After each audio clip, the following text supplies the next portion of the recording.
Mesdames, Messieurs, bienvenue dans ce nouveau numéro de votre émission 45 minutes pour convaincre. Sur ce plateau, je reçois pour vous le professeur Jean Omeonga. Comme vous le savez, il est internationaliste, mais nous le recevons aujourd'hui en qualité de président du panel provincial d'experts pour l'appui technique de l'organisation du rapatriement du relique de Patrice Emery Lumumba, qui est notre héros national, ici en République démocratique du Congo. Professeur, bienvenue. Merci beaucoup, Joseph. Très bien. En tout cas, c'est une grande joie de vous recevoir comme le président de ce panel qui a été décidé par le gouverneur du Sankourou. Tout à fait. Avant de remercier le gouverneur lui-même, je vais commencer d'abord à remercier les présidents de la République. Vous savez très bien, pour le Sankourou, c'est un honneur, c'est une fierté que les présidents aient décidé, en fin de compte, que le reste du corps de Patrice Emery Lumumba soit revenu à Kinshasa, et que ça fait vraiment le joie de toutes les provinces et surtout de tous les Lumumbistes, pour donc les gens de l'extérieur, la diaspora, les gens sur le plan national et les supraprovinciaux. Vraiment, tout le monde est content pour dire que bon, on remercie le président de la République. En fait, aussi, comme je viens de le dire, je crois que il faut remercier aussi le gouverneur parce qu'il nous a fait quand même confiance, normalement comme j'espère, pour au moins aider, accompagner l'organisation, la cellule présidentielle et la famille pour au moins donner des idées techniques de l'organisation pour que ce soit quelque chose de bien fait et puis surtout ça se passe avec FAST. Voilà pourquoi le panel a été mis en place. Et le panel a combien de membres? Oui, ça dit que c'est 8 membres. 8 membres, il y a vous-même qui êtes président, oui. Il y a M. Norbert Yamba Yamba. C'est le premier vice-président. Oui. Mais l'élément très important, c'est qu'il y a la dose géopolitique. C'est-à-dire que et les membres sont répartis par territoire. Ça, donc, tous les territoires du Sankourou sont représentés. Exactement. Donc, moi, je suis par exemple du territoire de Lubeuf, le président. Et Yamba Yamba, Norbert, il est du territoire de Lomela. Et le deuxième vice-président, il est du territoire de Lodja. Et puis, la rapporteur est de Kataloukombe. Et la rapporteur adjoint est de Lomela. Et puis, les conseillers, 3 conseillers, de Kolé et de Katakombe, et puis ensuite de Lusambo. Voilà, c'est au grand complet. Et la géopolitique est là, et c'est parfait. Et c'est pourquoi, pour éviter qu'il y ait... Et nous rappelons à nos téléspectateurs que Patrice Emery Lumumba est du Sankourou. Effectivement, je voulais en venir que, bon, voilà, c'est pourquoi nous avons ces panels-là, parce que le président de la République a décidé que ça devait se faire le 21 juin. Et notre premier travail, c'était de faire une note technique et ça coïncide avec la volonté du président que non, pour au moins mieux l'organiser et surtout avec le Covid. Avec le Covid-19, c'était pas pratiquement bien d'organiser cette affaire-là. C'est pourquoi le président a pris la décision de reporter cette affaire jusqu'au 17 janvier 2022. L'année prochaine. Donc ça nous permet aussi, nous profitons d'avoir du temps. Du temps pour au moins faire au moins avec fest et surtout d'organiser de manière rationnelle ce rapatriement parce que c'est quelqu'un de haut niveau et c'est quelqu'un qui a une dimension internationale. Alors tout en espérant que d'ici janvier 2021, la Covid va quand même nous laisser tranquilles. Hein? Je pense que nous y mettons, je crois que le gouvernement met de moyens et que nous avons de la chance, nous espérons que tout le monde soit sensibilisé et que tout le monde s'y prenne pour prendre des gestes barrières pour ne pas tellement qu'il y ait la grosse contamination. Et nous espérons que 2023, nous prions grâce au ciel que cela se termine au moins avant 2022. Et je pense que nous sommes en train de travailler ensemble maintenant avec la cellule de la présidence, avec la famille et avec d'autres acteurs majeurs. C'est-à-dire que le foyer des Sankourou, il y a des députés nationaux, il y a des députés provinciaux, il y a des opérateurs économiques, bon, il y a la famille, il y a aussi la présidence. Et donc, tous ces acteurs importants, majeurs, je veux dire, nous sommes travaillés ensemble pour qu'ils mettent quelque chose de coordination nationale pour que cette affaire se passe très bien et que Lumumba soit quand même honoré par rapport à sa dimension. Très bien. Alors, sur place, au Sankourou, il y aurait également des activités, mais aussi cette histoire de Lumumba-Ville. Hein? Oui, tout à fait, parce que je voulais dire, en fait, c'est l'organisation, ça dit quoi? Ça dit qu'en principe, de manière générale, on doit nous remettre le reste de Lumumba à Bruxelles. Oui. Donc, en principe, là-dedans, à la famille, et puis on revient avec ça. Ici à Kinshasa, mais ce n'est pas la première activité. D'abord, on passe chez nous, en province du Sankourou. Là, les activités vont commencer par là? Oui, donc le Lumumba est originaire du Sankourou. On commence par là. De quel territoire? Il était là. vous voulez dire. De quel territoire? Un territoire, il est de Katakokombe. Ok. Il est de Katakokombe. Donc, de chez vous? Non, non, il n'est pas de chez moi, mais des territoires voisins. Oui, oui. Des territoires voisins. Très bien. Oui, mais Lumumba, vous savez très bien, lui, ce n'est pas ça qui s'occupe. Oui, oui, parce que lui est sorti du cadre régional. Régional et international. Quelqu'un qui Même est... aujourd'hui, le plus les gens qui nous regardent pour l'organisation, c'est pas seulement les Congolais, c'est le reste, surtout l'Afrique. Vous savez, Lumumba, sa foi, c'est l'Afrique. Lumumba disait toujours que tout doit se commencer par les Congos pour rayonner en Afrique. Donc les combats de l'organisation et de l'unité et de la liberté africaine devaient commencer par les Congos. Mais ça sera quand même un miroir pour cette province du Sankourou. Tout à fait. Parce que c'est une fierté, comme vous l'avez dit. Mais aussi, ça sera un miroir pour que l'on découvre quand même Sankourou. C'est pourquoi nous avons dit que si l'organisation est nationale, que tout le monde s'implique, ça ne sera pas une pièce d'échange, c'est quelque chose de durable. Même si après l'enterrement du reste du parti de Lumumba, mais que ça soit quelque chose qu'un Africain, un Européen, les Lumumbistes de partout dans tout le monde pourraient un jour venir et voir là où Lumumba est né et voir quelque chose de grandiose qui a été fait par les Congolais pour honorer sa mémoire. Donc le Sankourou sera quand même vraiment le lieu de demeure très important pour que un jour, les enfants, la diaspora, tous les Lumumbistes qui voulaient venir visiter là où Lumumba est né, ils peuvent venir et peuvent regarder que non. Donc il y aura bien d'activités au niveau du Sankourou. C'est pourquoi d'activités d'abord de Bruxelles, ça passe par ici, c'est directement au Sankourou. Oui. Il y a des activités chez nous, il y a dans la Lumumba ville. Oui. Parce que est-ce que la ville existe déjà? Oui, la ville est déjà. Donc administrativement, la ville est là. Mais l'organisation, il faut maintenant assainir. Oui, oui. L'environnement. Il faut que ça soit, il y aura beaucoup de visites, des invités, et que c'est là où nous organisons. C'est-à-dire que notre travail... Du chef-lieu du Sankourou, le chef-lieu c'est comment encore? Non, c'est-à-dire que là, je vous donne les terrains. Oui. Ça vient et ça atterrit par exemple, le chef-lieu de la ville de Tchumbe. Ça va descendre à Tchumbe, oui. Centre catholique de Tchumbe, oui. et de là, on va venir vers la Onaluwa, ce n'est pas très loin de Tchumbe, et c'est cette partie qu'on doit aménager correctement par l'ensemble des gens qui travaillent pour amener là-bas. Donc les ponts, la route et tout ça, et l'aéroport de Tchumbe, il faut qu'on envoie, et préparer aussi la logistique, et puis surtout les logements. Tout ça, c'est le travail que le panel, avec le reste d'autres acteurs importants, travail. Donc, mais après cela, il faudrait quand même pérenniser cela. Mais que je dis que chaque année, quand même à Sankourou, qu'on se souvienne d'un fils d'indigne. Je n'ai pas voulu parler de quand même quelque chose de touristique, vous voulez bien. Oui. C'est-à-dire que c'est pourquoi j'ai parlé de quelque chose de durable. Il ne faut pas qu'il y ait une pièce de réchange, on enterre et puis ça part. Non, c'est pourquoi nous voulons quelque chose de durable, que de génération en génération. Nous allons partir, nous devons venir, et surtout que le Lumumba n'a pas été apprécié seulement par les Congolais, par les Africains et d'autres amis européens qui ont quand même apprécié la lutte de Lumumba à cette époque-là, et que ces gens-là ont toujours voulu voir où Lumumba est né, où on l'a enterré. C'est pourquoi nous voulons dire que non, cet endroit doit être vraiment bien préparé. Et le relique sera enterré où? Ici à Kinshasa. À Kinshasa. À l'échangère de... Oui.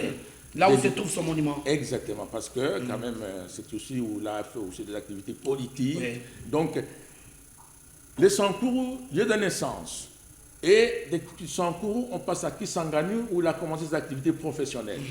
Et de Kisangani, on part là où on l'a assassiné, à Lubumbashi. Et de Lubumbashi, ça vient directement ici à Kinshasa, où il a mis des activités politiques, et on l'enterre au centre de la ville de Kinshasa, dans l'échange limité. Mais là aussi, sur le travail que nous disons, il faut que l'endroit soit bien assaini. Et c'est ça que nous... Mais les travaux apparemment ont été suspendus, il y a parce qu'il y a report de... Oui, effectivement, mais les travaux vont reprendre. Parce que nous sommes au mois de juillet, nous en tout 6 cas, mois. Janvier, c'est pas trop loin. Hein? Non, c'est pas trop loin. Ça passe si rapidement. C'est pourquoi nous étions à la présidence et nous avons discuté avec les responsables de la présidence, c'est pour comment on peut faire rapidement des propositions et tout ça comme ça. Mais le travail a été fait, le travail quand même a été fait. Mais maintenant, il faut quand même améliorer par rapport au délai, le report. Parce qu'au 21, l'assainissement du l'échangeur n'était pas prêt. Heureusement, nous disons, Monsieur le Président de la République, de reporter au moins cette date-là, parce que sinon, on ne devait pas avoir quelque chose de vraiment de parfait pour l'arrivée du corps de reste de Lumumba. Mais l'assainissement, je crois que c'est le travail qui est fait et ça va continuer. C'est le travail maintenant que nous commençons à amener des idées pour améliorer ce qui a été fait et que maintenant c'est le concours de tout le monde. Alors le président de la République, à travers son feu haut représentant, j'ai cité Kitenge Yezu, a quand même réuni toutes les tendances et le notable du Sankourou, finalement. Tout le monde, est-ce qu'à ce jour, tout le monde regarde sur une même direction? Oui, c'est le travail aussi du panel. Le panel, c'est vraiment politique, le panel. Et c'est ça aussi d'un travail. C'est-à-dire que par rapport aux controverses politiques ou à l'espace un peu politique ou déficit des institutions jusqu'à présent, qui de gauche à droite, le panel voudrait pour l'instant rappeler à tous les fils et filles du Sankourou pour au moins que cette affaire de Lumumba, ça se passe très bien par rapport à l'impasse qui se passe. Effectivement, notre patriarche est parti, mais c'est maintenant notre ministre, le VPM de l'Intérieur, l'excellence Asselo, qui a pris les choses en main et qui a demandé... Lui d'ailleurs aussi qui est du Sankourou. Exactement, il est du Sankourou, donc précisément de l'Odja. Mais il a demandé à l'Assemblée provinciale de s'organiser rapidement, sinon il ne sera pas très très bien vu l'Assemblée. Donc c'est pourquoi il les a renvoyés. Je crois que pour l'instant, l'Assemblée est en train de s'organiser pour mettre fin à ces années politiques qui... Et finalement avoir un gouvernement provincial. Exactement, c'est ce que je l'ai dit. Qui tarde. Qui tarde et ça dénote un peu. Alors que le président de la République nous a fait confiance à notre province. Vous savez qu'il nous a fait au moins deux ministères. Deux vice-primatures et de souveraineté. Donc le Sankourou semble être la province gâtée de Fathi. Gâtée, c'est possible par rapport à... Non seulement parce que c'est superficiel, par rapport aux animateurs qu'il a donnés, parce que ce sont des gens... Parce que nous avons le VPM de l'Intérieur, c'est qui est juriste. Mais également, qui est juriste, mais également le VPM, comment on l'appelle encore Lutundula, qui est aussi un homme de droit aux affaires étrangères. Donc deux vice-primatures, deux ministères de souveraineté au Sankourou. Tout à fait, c'est important. C'est aussi, je crois que aux alentours du président, je crois qu'il n'y a pas de je pense qu'il y a des géopoliticiens qui savent un peu comment, parce que nous sommes au centre de la République démocratique du Congo.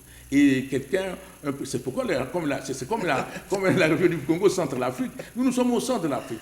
Et non seulement nous sommes au centre de l'Afrique, et nous avons, celui qui est au centre a toujours des rayonnements, a une influence politique sur les autres. Mais outre les deux vice-primatures, il y a encore d'autres ministères. Tout à fait, je vais terminer. Il y a le ministère du Transport et Communication, c'est important. Avec Okende Cheriba, qui est aussi juriste, et puis il y a Madame Isambo qui est dans le ministère de l'handicapé, comment on appelle ça handicapé. Voilà, donc c'est quand même, nous avons été nourris, nous avons été servis, mais avec des gens compétents et surtout par rapport à l'importance de la géopolitique du Sankourou. Nous sommes au centre de l'Afrique, nous sommes dans une position stratégique. Nous avons, géopolitiquement, nous égorgeons beaucoup de richesses stratégiques, les matières stratégiques. Et nous avons aussi quand même une leçon historique et politique. C'est de là où le Lumumba est né. C'est de là qu'on connaît l'histoire. C'est de là où est la politique. Donc ça, c'est aussi important pour comprendre que le Sankourou a un poids politique et que ce n'est pas pour rien que nous sommes au centre et que le centre a toujours été quelqu'un qui veut toujours parfois essayer de donner solution à beaucoup de choses. Alors là, on espère qu'avec cet événement, en tout cas, on va devoir s'accorder pour que finalement on fasse développer la province. Tout à fait, mais c'est ce que nous pleurons et nous avons même des musiciens, des acteurs, des artistes, même des femmes qui commencent déjà nous avons des chansons, très belles chansons, pour au moins appeler à l'unité des gens du Sankourou pour aller maintenant au développement. En tout cas, Sankourou a sorti quand même des grands artistes, oui, tout à fait. Par exemple. Non, mais oui. Et puis des grandes personnalités, même dans le milieu religieux, comme les Maman Olangi et autres. C'est un grand frère parce qu'on est de mon territoire, donc c'est un grand frère. Donc, Papa Wemba, paix à son âme. Donc, mais il y a aussi d'autres femmes actuellement qui font de belles chansons pour nous dire que nous devons aller à l'unité, surtout pour au moins construire cette vie de Lumumba que nous devons avoir maintenant. Il doit être la fierté de tout le monde, non seulement les gens du Sankourou, mais il y aura beaucoup de visiteurs qui doivent aller voir la vie de Lumumba. Donc, c'est très, très important. Et en faire quand même de revenus hein, dans le cadre du tourisme. Les revenus non seulement qui peuvent profiter à la province. Pas seulement à la province, c'est pour faire tout ça au gouvernement central. Vous savez que c'est au pays tout entier. Au pays tout entier. Et ça, c'est très important pour la gouvernance. Je crois que et cette province, il y a une mairie. On avait déjà nommé une maire là-bas, à Yaki, qui est quand même. On se sent entretenu hier. On a fait de bons échanges avec la maire de Lumumba-Ville. Et je crois que cette ville, je crois que ce sera bien construite pour que ça reste vraiment quelque chose de durable pour la génération et des générations. Très bien, donc nous devons prier pour que cette Covid s'arrête et que ces activités, en tout cas telles que prévues en janvier 2022, puissent bien se dérouler sans contrainte. Oui, parce que ce serait quand même une fête qui serait gâchée par cette histoire de Covid. Vous voyez des milliers de personnes qui vont venir, des milliers qui vont venir ici. La diaspora, non seulement la diaspora africaine, c'est la diaspora congolaise, nos amis européens qui ont apprécié la lutte de Lumumba et nous-mêmes ici. Donc, nos amis africains de la Guinée, du Ghana, de l'Égypte. C'était un moment attendu depuis plusieurs décennies. Tout à fait. Ah oui, ce que je dis que nous avons remercié le président de la République par rapport à ça. C'est quelque chose qu'on a attendu depuis très longtemps. Et cette fois-ci, il a dit, OK, j'ai compris la cri de larmes de la famille, parce qu'il faut quand même remercier la famille qui a quand même fait cette demande, d'abord à la Belgique, et puis au gouvernement belge, à la Cour de Belgique, et puis au président de la République. Ils ont fait la demande et le président a dit « Ok, il n'y a pas de problème, moi je suis un homme d'État, je crois que je ne peux pas entrer dans les guerres politiques. » Il nous a remercié, il a dit « Ok, j'accepte et puis il y aura un financement des fonds publics du gouvernement congolais. » Donc c'est très important. Justement, est-ce qu'il y a déjà un budget pour cette organisation? Bon, je crois qu'il y a déjà, je crois parce que je n'ai pas encore vu, mais il y a un budget parce que c'est le fonds public de l'État, c'est la trésorerie de la République qui va financer aussi une partie. Il y aura peut-être des amis de gauche à droite, mais les gros morceaux, c'est le président de la République a dit que... Mais il y a aussi des activités locales que le gouvernement provincial vous... Oui, tout à fait. Oui, les gouverneurs, il y a des activités locales, mais bon, par rapport à cette impasse-là, je crois que si nous nous attardons à attendre que cette impasse soit finie pour que ce soit comme ça, mais les recettes, comme disait à la présidence avec le conseiller chargé de ça, le conseiller principal chargé de ça, il a dit nous travaillons, et que les gens qui veulent venir, ils vont venir, mais nous ne pouvons pas être retardés par ce que le président a décidé, et que je pense que le Sankuru va se développer avec le sacrifice de tous les fils du Congo et du Sankuru. Allez, parlons quand même, hein. Nous parlons de Patrice Emery Lumumba, qui est l'un des acteurs clés de notre indépendance. Aujourd'hui, c'est 61 ans depuis que le pays est indépendant. Lorsque vous regardez en tant que scientifique, s'il faut faire un petit bilan, est-ce que l'indépendance nous a-t-elle profité ou il fallait encore que nous demeurions aux mains de Belges pour avoir plus de maturité et faire mieux? Bon, de toute façon, d'une manière générale, c'est comme Lumumba lui-même l'a dit, hein, je crois que les gens, dans ces écritures, que nous référons beaucoup à les gens, les professeurs, je crois qu'il a dit tout simplement qu'il fallait quand même faire un pas en demandant quand même un acte juridique d'indépendance politique. Il fallait demander ça.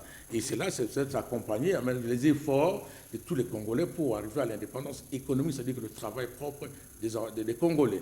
Bon, maintenant, quand tu me demandais s'il fait une autopsie ou faire comme les radioscopies depuis l'indépendance jusqu'à présent, je pense qu'il y a encore des choses qui sont faites, mais il y a encore beaucoup de défis à relever. Il y a beaucoup de défis à relever, et sur le plan économique, pour le plan économique, il faut dire que nous avons encore des petits problèmes par rapport aux potentialités que nous avons et par rapport à la situation sociale, par rapport à la population. Il y a un écart terrible, il y a quand même un décalage qu'on ne peut pas... Ce que nous avons comme potentialité économique sous-sol et sol, et par rapport à la situation, les gens sont encore à payer à $100, les professeurs ne sont pas payés comme il faut, il y a des fonctions publiques, les fonctionnaires ne sont pas payés parfois, alors que nous avons des potentialités que nous devons exploiter à bon escient pour que tout le monde se retrouve. Ces côtés-là, il y a encore un petit problème. Mais on ne peut pas quand même ignorer qu'il y a quand même par rapport aux mutations géopolitiques, nous ne sommes plus à 60.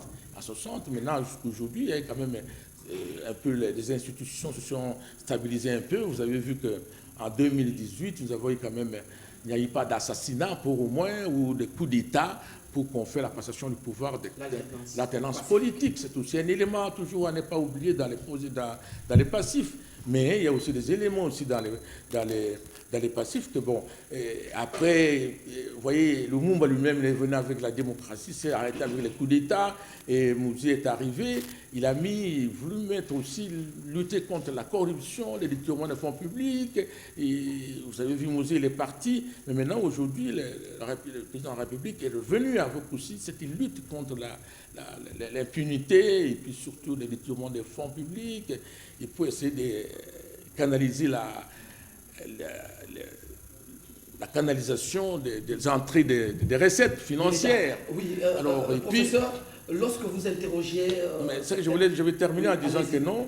Ce qui est vrai que parfois, jusqu'à présent, on peut nous condamner que nous n'avons pas encore lu d'une manière approfondie ce que le Lumumba voulait faire de ce Congo.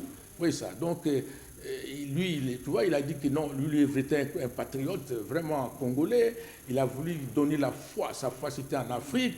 Et il voulait que l'organisation, le gouvernement interne du Congo, ça paraît à partir du Congo qu'on devait amener la dynamique de la libération de l'Afrique entière. Et que voilà, nous sommes là, au lieu qu'on s'organise sur le plan interne pour aider maintenant les rayonnements d'autres pays en Afrique. Et nous partageons, nous sommes en train de patauger, et que cela aussi est contraire à l'idéologie et à l'idée de Patrice Emery Lumumba. Et deuxième chose, Lumumba s'est donné la vie pour au moins défendre le petit peuple. C'était contraire actuellement, tout le monde. Vous voyez quand des millions de dollars que chaque personne peut prendre, 50 000 $, 250 000 $ à une personne. Et ça, c'est vraiment contraire à l'idéologie. Vous relevez un point d'ordre social. En tout cas, lorsque vous interrogez certaines personnes qui ont vécu cette période-là, aujourd'hui ce sont des vieux, mais en tout cas ils vous disent que, bon, pour eux, peut-être que nous avons commis une erreur d'aller directement à l'indépendance parce que la vie sociale qu'eux étaient en train de mener à cette époque-là, en tout cas où nos richesses étaient même partagées entre nous et les colonisateurs, en tout cas la vie sociale était encore mieux qu'aujourd'hui où nous sommes souverains, ou que nous-mêmes nous sommes en train de gérer nos propres richesses, mais la vie sociale des Congolais, en tout cas, a beaucoup reculé, disais-je, même si il est vrai que la démographie n'est plus la même. Disons, la démographie actuelle est au moment où on devait aller à l'indépendance. Est-ce que de ce point de vue-là, comment analysez-vous ces faits? Oui, mais bon, peut-être des controverses, hein. Mais vous savez que le 30 juin 60, avec le discours du professeur Emery Lumumba, où il a montré que l'indépendance qu'il avait demandé, ce n'était pas un cadeau. C'est-à-dire que c'était quelque chose qu'il fallait se batailler pour au moins quitter de l'esclavagisme à un homme libre, à l'esprit libre et à un Congo souverain. Je crois qu'il était applaudi. Mais maintenant, ça reste comme on dit. C'est comme on a toujours dit. Effectivement, d'autres personnes ont droit à dire ça parce que pendant la colonisation, peut-être il était un peu payé, mais... Les études étaient gratuites. Mais c'est pourquoi j'ai dit qu'il y a un petit problème, un défi à relever par rapport aux potentialités que nous avons et par rapport à la distribution des revenus d'une manière équitable. Il y a quand même des gens qui... Alors concrètement, parce que ça constitue également des perspectives d'avenir, concrètement, qu'est-ce que l'on doit faire pour que l'on puisse évidemment arriver quand même au bout du tunnel? D'abord, la première chose, c'est de revenir sur le sentiment idéologique de Patrice Emery Lumumba et de Moïse Laurent Kabila. Première chose, c'est de ne pas trahir le Congo. C'est-à-dire qu'il ne faut pas trahir votre frère par rapport aux intérêts privés. C'est-à-dire qu'il faut améliorer l'intérêt général et travailler au service des autres. Deuxième chose, c'est la bonne gouvernance. C'est-à-dire quoi? Ne pas confondre les activités privées et les services de l'État. C'est la troisième chose. Il faut exploiter ce que nous avons à bon escient et les distribuer de manière rationnelle. Mais il arrive qu'avec toutes les possibilités que nous avons, beaucoup de gens aimeraient être dans la bourgeoisie. Alors ils ont oublié que non, les gens qui sont sacrifiés, qui ont quand même fait des sacrifices, un sacrifice suprême, sont sacrifiés pour que les autres soient quand même très bien servis. C'est cette idéologie que je disais, les gens n'ont pas compris le combat des musées, relayé par le musée Laurent Désiré Kabila et de Lumumba, et relayé par Laurent Désiré Kabila. Mais je pense que vous me demandez en perspective, nous pensons qu'on est en train toujours de travailler, il y a des choses qui sont améliorées, et que vous autres, les jeunes gens, les enfants que nous avons, vont essayer avec nos enseignements que nous donnons à l'université, par rapport à moi, je suis professeur à l'université de Kinshasa, mais le professeur de géostratégie. Donc, je montre comment l'espace est important pour les générations futures. Donc, vous devez protéger cet espace-là qui égorge des ressources financières, vous les exploitez et ça peut profiter à nos fils et à nos petits-fils de génération en génération. Donc, vous dites qu'en perspective, il faut se remettre sous la bonne gouvernance et avoir un esprit de servir les autres comme le Lumumba et les autres l'ont fait, en Afrique aussi les Sankara et les autres. Donc si nous partons toujours dans les services de la famille, vous voyez par exemple, impossible des choses comme ça. À l'Assemblée nationale, il y a le papa qui est là, il y a la maman, la femme qui est là, il y a l'enfant qui est là. Donc une politique familiale. Et les gens qui n'ont pas de famille à l'Assemblée nationale, les gens qui n'ont pas de famille au gouvernement, comment ces gens ils vont vivre? Ça, c'est le contraire vraiment de l'idéologie. C'est justement, ça favorise une classe de bourgeois, voilà, et puis qui devient de plus en plus riche, voilà, et une autre classe de pauvres qui deviennent de plus en plus pauvres. C'est peut-être que la réponse serait avec cette gratuité de l'enseignement qui pouvait donner la chance à tous les enfants de recevoir la même éducation. Mais là aussi, ceux qui sont habitués à des privilèges, en tout cas, ne laissent pas libre pour l'évolution de ces choses. Non, non, le problème se pose que tout est commencement a tout été difficile, même pour l'enseignement, la gratuité de l'enseignement. Donc c'est une idée, une politique qui est bien suivie, quand même, qui est quand même salutaire. Mais il faut des mesures d'encadrement, il faut des mesures. Tout début est difficile. Vous voyez aujourd'hui avec des vestes comme vous voyez là, professeur d'université ordinaire. Mais il faut regarder mon parcours. Les débuts là, c'est difficile. Mais avec beaucoup de sacrifices, on s'amène à quelque chose. Mais même les gratuités de l'enseignement, il faut des mesures d'encadrement petit à petit. Il faut encadrer les militaires qui sont par exemple au front. On va en arriver. Donc il y a tout ça alors qu'un militaire qui est en train de se battre pour les sangs, pour tout ça comme ça, devait être bien encadré, parfois avoir les meilleurs quand même des salaires par rapport. Alors, parlons géostratégie, parce que vous êtes expert, en tout cas, professeur d'université internationaliste, expert en quel secteur encore? Diplomatie, défense et sécurité. Voilà, et justement ça, vous savez que nous avons été en foire avec notre voisin le Rwanda, voire même le Burundi et l'Ouganda, le Rwanda, mais surtout le Rwanda en tout cas. Maintenant, on a vu les chefs de l'État congolais et son homologue rwandais, Paul Kagame et Félix Tshisekedi, signer des accords d'ordre commercial, d'ordre d'investissement. Et ça fait, en tout cas, ça fait couler beaucoup d'encre et beaucoup de salive. Est-ce qu'il est opportun de signer des accords avec un pays voisin qui est toujours accusé de nous poignarder autour? Oui, mais bon, vous me demandez en tant que spécialiste, moi je ne suis pas un profond de la rive. Bon, vous savez, quand entre deux pays voisins, je crois qu'il y a toujours, première chose, il y a le problème des contextes. Deuxième chose, il y a la mutation géopolitique et des problèmes. Et que en diplomatie, il y a deux principes importants. On dit d'abord qu'on ne peut pas internaliser un conflit des siècles et des siècles. Il faut toujours chercher une solution. Et la solution, c'est la diplomatie, étant donné que cette science-là, bien que c'est un art aussi, a comme finalité, c'est la paix.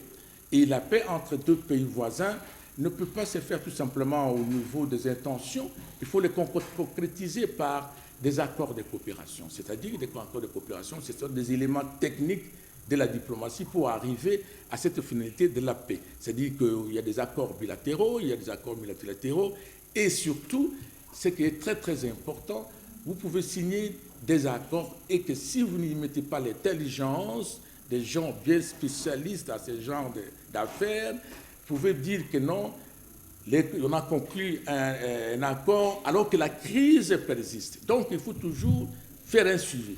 Et le suivi devait se faire par des gens, des personnes attitrées à ce genre de négociations pour au moins prendre des mesures, des garde-fous pour que ça ne soit pas un accord aujourd'hui et demain la guerre reprend. Si la guerre reprend, c'est que l'accord a été mal signé, il n'y avait pas de garde-fous à cet accord. C'est ça ce que je dis. Donc les ennemis d'hier qui peuvent devenir aujourd'hui de meilleurs amis, à l'exemple de la France et de l'Allemagne, c'est possible. C'est le deuxième principe. La RDC. C'est le deuxième principe. Est-ce que ça peut contribuer à tous ces accords signés-là? Oui. Ça peut contribuer à la paix à l'Est du pays? Oui, vous savez, peut-être, on peut pas, ça, moi je ne suis pas un historien, mais à l'époque de Mobutu, il y a eu toujours des problèmes de Grands Lacs. Et que vous allez voir si les Grands Lacs, il y a eu beaucoup d'accords avec Mobutu, avec la CPGL, tout ça, économique, sécuritaire et culturel. C'était tout simplement pour consolider des relations entre les deux pays parce qu'il y avait toujours des tensions. Pour dire que non, ça a amené quand même des accalmies jusqu'à ce qu'avec Mobutu. Et c'est là, ça amène aussi quand même certaines... C'est pourquoi j'ai dit, les premières choses de la diplomatie, c'est dit pour la paix, par des accords. L'essentiel, c'est comment encadrer ces accords-là et comment voir que c'est gagnant-gagnant. Parce qu'il ne faut pas qu'il y ait un accord qui privilège l'autre. Par exemple, vous voyez entre les commissions des grands libre-échange, par exemple. Le libre-échange, on doit faire les commerces entre les deux pays. Il faut voir comment nous organisons avec nos industries, comment nous organisons avec nos produits, avec les tarifs et le Rwanda aussi. Et nous ne devons pas, si on ne fait pas attention, nous avons une dimension humaine très importante.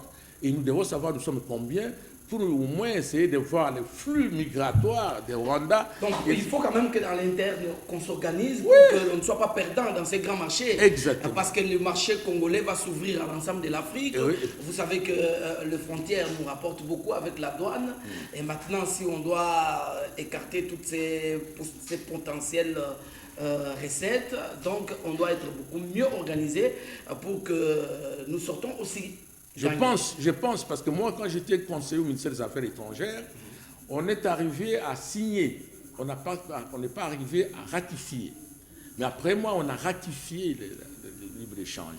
Je pense que les gens qui ont décidé maintenant cette fois-ci à ratifier cet accord-là, ils ont pu analyser tous les paramètres, de voir les pour et les contre pour arriver là. Ratification, parce que la ratification, c'était déjà un engagement sérieux et que c'est là où on ne peut plus empêcher un voisin d'entrer avec tout ce qu'il avait, mais que ce soit respecté la douane et vous, si vous devez sortir. Tout ça, c'est une étude d'être minutieuse par les acteurs qui ont pu donner des notes techniques au président de la République pour qu'on soit la ratification. Bon, moi, à quitter l'affaire étrangère, je suis au niveau tout simplement de la signature. Très bien. Alors, la signature, on espère que cela va... la ratification a déjà fait.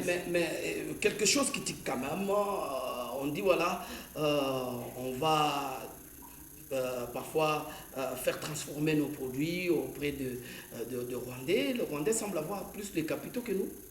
Oui, pas capitaux, c'est plus organisé sur le plan commercial que nous. C'est ça le problème. C'est-à-dire que, vous savez, par exemple, il y a des industries maintenant au Rwanda qui développent des industries de transformation, des industries de fabrication. Mais ici, nous devons savoir quel est notre degré de compétitivité industrielle. Qu'est-ce que nous produisons, nous, de manière industrielle, pour que ce soit la concurrence par rapport à nos voisins. Est-ce que nous avons des industries, je ne sais pas, de quinquina, nous avons des industries d'huile, est-ce que nous avons des industries de cacao, est-ce que nous avons des usines capables à influer sur les marchés rwandais? C'est ça le grand problème. C'est ça qu'il faut voir. Est-ce que nous avons des produits qui pouvaient faire la concurrence avec les marchés rwandais? Il ne faut pas tout simplement que les Rwandais envahissent notre marché parce que par rapport à la production, c'est ce que je dis, il faut voir s'il y a des industries qui vont faire sur le plan interne, si nous sommes prêts à aller dans le libre-échange où il y a le commerce, l'ouverture des frontières, mais tout en étant avec des tarifications, effectivement. Mais, ça, il fallait faire des études précieuses. Je pense que j'ai donné confiance aux amis conseillers qui ont fait ça. Alors, toujours, parce que vous êtes expert en ce domaine-là, les chefs de l'État, parlons quand même de sécurité à l'Est, parce que nous devons chuter bientôt avec l'émission. Les chefs de l'État séjournent jusqu'à ce moment à l'Est du pays pour faire le suivi des actions d'ordre sécuritaire, essayer un peu de porter un appui au niveau des services qui sont qui sont au front, en tout cas notamment les forces armées de la République démocratique du Congo. Vous trouvez que la présence du chef de l'État sur le terrain peut apporter quelque chose? Oui, bon, ça peut apporter quelque chose sur le plan psychologique, le moral, c'est-à-dire que ça renforce, comme on dit, l'armement psychologique de l'armée. C'est-à-dire que le chef d'État, le commandant d'armée est là et ça donne les sentiments. Je pense que c'est ça, c'est le plan psychologique. Mais ça, je l'ai toujours dit plusieurs fois, qu'à l'Est, il y a un problème parce que, je l'ai dit plusieurs fois aussi, qu'il fallait un comité scientifique de défense, c'est-à-dire qu'on devait réunir toute la crème savante pour analyser avec les différentes disciplines. Et deuxième chose, on connaît maintenant tout le monde, le chef d'État l'a dit, ce n'est pas une guerre classique, pas conventionnelle. On peut amener autant d'armada militaires, et comme la guerre s'est fondue dans la société, comme la guerre s'est fondue dans la population, ça pose un problème parce qu'on ne peut pas anéantir l'amendement. Comment on peut combattre actuellement le terrorisme par l'armée? C'est vu qu'on a combattu avec l'armée, Daesh, partout, mais le terrorisme ne finit pas. Donc il faut d'autres styles de combats, par exemple, il faut mélanger d'autres paramètres, il faut mélanger les paramètres diplomatiques, c'est-à-dire qu'il faut voir comment on peut signer des coopérations avec les autres et expliquer à nos pays voisins de manière concrète pour qu'il y ait certains changements dans les comportements, dans les relations. Deuxième chose, il faut la situation politique. Il faut voir comment les gens sont représentés dans le gouvernement, comment les députés, ils font le jeu là-bas, plusieurs, le président en a parlé. Et troisième chose... Le président d'ailleurs a dénoncé une certaine mafia. Troisième chose, il faut des renseignements, pas seulement des renseignements classiques, il faut d'autres renseignements un peu plus par rapport, pas seulement à l'air, pas seulement militaire, mais il faut des performances au niveau des renseignements. Parce que, vous voyez, ces gens, ils viennent la nuit, ils tuent, ils retournent quelque part. Mais on doit les voir. L'itinéraire de venir tuer et de retourner et la localisation de ces ennemis-là. On doit connaître si il y a la performance des renseignements militaires. Il faut ça. Et troisième chose, il faut maintenant, c'est ça que j'ai proposé moi, il faut au moins des dissuasions civiles.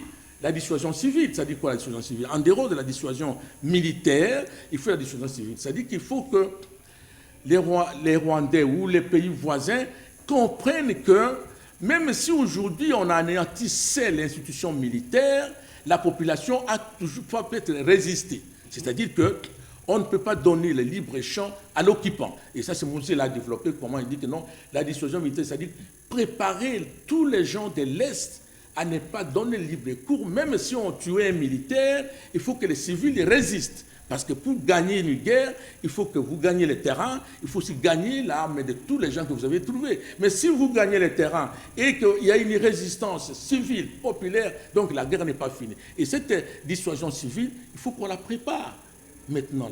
Là, le dimanche dernier, on était surpris par un autre mode opératoire qui est pur terrorisme avec des attentats. Dans certains endroits publics, tels que des églises, tels que, en tout cas, d'autres milieux publics. Ces changements d'attaque, de stratégie, qu'est-ce que vous pensez? Est-ce que ça risque d'être compliqué davantage? Oui, compliqué parce que bon, nous n'avons pas le temps, c'est le coup que je donne à nos enfants. Le terrorisme, sa force, c'est de paralyser la morale des civils. C'est-à-dire montrer aux civils que vous n'êtes pas protégés. C'est-à-dire que les gouvernements qui vous dirigent vous abandonnent et regardent comment on vous tue, comment on vous coupe les têtes, comment on les ventre les ventres. Et ça casse la morale et ça détourne l'attention des populations par rapport au gouvernement central. Parce que c'est ça le discours du terroriste, c'est-à-dire que de faibles... Mais tous ceux qui font ces actes, quel est leur cahier des charges? Quelles sont les revendications? Non, mais c'est-à-dire le problème qui est là, c'est-à-dire qu'il y a des gens qui veulent montrer aux gens qui sont à l'Est que vous n'êtes pas protégés par le gouvernement central. Vous devez être acquis à notre cause. On va vous trouver d'autres possibilités politiques. C'est ça. Et c'est là, comme ils n'ont pas de moyens armada militaires à faire fort, ils font du terrorisme. C'est-à-dire qu'ils viennent, ils attaquent, ils coupent les têtes, ils éventrent les femmes, ils violent les femmes et ils retournent. Et c'est là pourquoi ça ne s'est pas... Vous allez voir, mais à un moment donné, les gens de l'Est ont voulu chasser la MONUSCO. Les gens de l'Est ont dit que le président doit venir ici chez nous. les présidents disent que non, il n'y a pas, nous sommes en marre, comment on est tué à tout moment. C'est-à-dire qu'ils étaient prêts à dire que non, sinon, je crois que nous sommes abandonnés par le gouvernement central, nous devons faire autre chose. Or, Béni, Ituri est dans les territoires congolais. Donc, ce sont des méthodes. Est-ce que tout ça, ce n'est pas toujours ces fameux plans de balkanisation? Oui, mais c'est ça ce que je dis. C'est-à-dire que même ces plans d'organisation, mais les ennemis, les occupants, ont plusieurs moyens à faire guerre. Ils ont quitté la guerre conventionnelle. C'est-à-dire que, vous avez vu quand nous étions avec le M23, ça n'a pas beaucoup duré, parce qu'il y a les attaques frontales. Les attaques frontales. Mais si ce n'est pas frontal, donc de temps en temps, mais ce qui est très très important, c'est quand on tue aujourd'hui, nous faisons l'attaque, on prend la localité, et nous passons à deuxième localité, troisième localité, mais derrière nous, on vient éventrer les ventes. Ça suppose que cette méthode-là ne correspond pas avec la guerre classique d'armement. Alors maintenant, avec l'état de siège, les autorités militaires, même au plus bas niveau même des communes, ça peut aider pour que l'on avance, parce que vous êtes en train de dire, par exemple, lorsqu'on a gagné un terrain, oui, on passe et que après, derrière, on ne voit pas. Mais si la police, l'autorité locale est militaire ou policière, je pense que ça peut quand même... Oui, c'est pourquoi nous disons à notre coup de jour stratégie, c'est-à-dire qu'à l'Est, il y a deux choses. Il y a la défense, c'est-à-dire que l'intégrité territoriale ou armée par l'armée. Il y a aussi la sécurisation, c'est-à-dire que la menace. C'est-à-dire qu'à tout moment, les gens sont menacés. Même si on a conquis une localité, il faut sécuriser cet endroit-là. Et la sécurisation est faite par la gendarmerie ou la police ou des soins comme ça. C'est pourquoi il faut séparer les deux choses. Quand on prend une localité d'une manière de la défense, il faut aussi essayer de sécuriser cet endroit par la police. Mais dans tous les cas, il faut qu'il y ait cette remise en cause de manière générale des systèmes de défense congolais et surtout essayer de réorganiser la politique militaire de notre pays. C'est-à-dire que regarder comment on doit fonctionner, regarder comment on doit la logistique et la structure de l'armée et comment aussi voir pour mettre les soldats, c'est-à-dire que dans des conditions sociales. Un soldat qui est à la guerre, qui est devant un ennemi, doit s'assurer que ses enfants, sa femme sont dans de bonnes conditions. Il téléphone, la maman lui dit que, ok, les enfants sont partis à l'école. Là, il prend l'arme et il tue. Mais si on dit, non, bon, pourquoi je dois faire la guerre alors que les autres sont bien et moi, ma famille, sont pas. Professeur, un mot de conclusion. Oui, nous disons que 60e de notre indépendance, je crois que c'est quand même quelque chose que nous devons penser toujours à Patrice Emery Lumumba et que c'est un fils qui s'est battu pour que soit indépendant, que nous portons des cravates, qu'on soit libre aujourd'hui, mais nous devons continuer son combat, perpétuer ses idées par les comportements. Le problème qui se pose, nous lisons tous des livres sur Lumumba, mais nous ne pratiquons pas sur le plan effectif comment Lumumba voulait. On dit que non, on est des socialistes, mais les mêmes socialistes, on voit, ils pratiquent des comportements des libéraux. Donc, c'était un peu la contradiction générale. Et je pense que pour le panel, je pense que c'est un groupe d'experts qui doit accompagner l'organisation par des idées techniques et l'expertise pour que cela se passe de manière rationnelle. L'arrivée de Patrice Emery Lumumba, c'est son corps. Professeur Jean Omeunga, vous êtes président du panel provincial d'experts pour l'appui technique de l'organisation du rapatriement du relique de Patrice Emery Lumumba, notre héros national, ici, en République démocratique du Congo. Merci d'avoir répondu à notre invitation. Merci beaucoup, Joseph, et que ce ne soit pas la dernière fois. Le panel est là et que de temps en temps, vous allez quand même vos contradictions et surtout des idées nouvelles pour qu'on essaie de préparer très bien cette affaire. Alors, Jules Kiwana a réalisé cette émission. Nous avons connu ici, sur notre plateau, la présence des étudiants, de nos étudiants qui sont de stagiaires, que nous sommes en train d'encadrer dans notre rédaction, de l'IFASIC et la présence également de toute l'équipe technique. Donc, nous sommes arrivés donc à la fin de cette émission. Merci, mesdames. Merci, messieurs. Au revoir.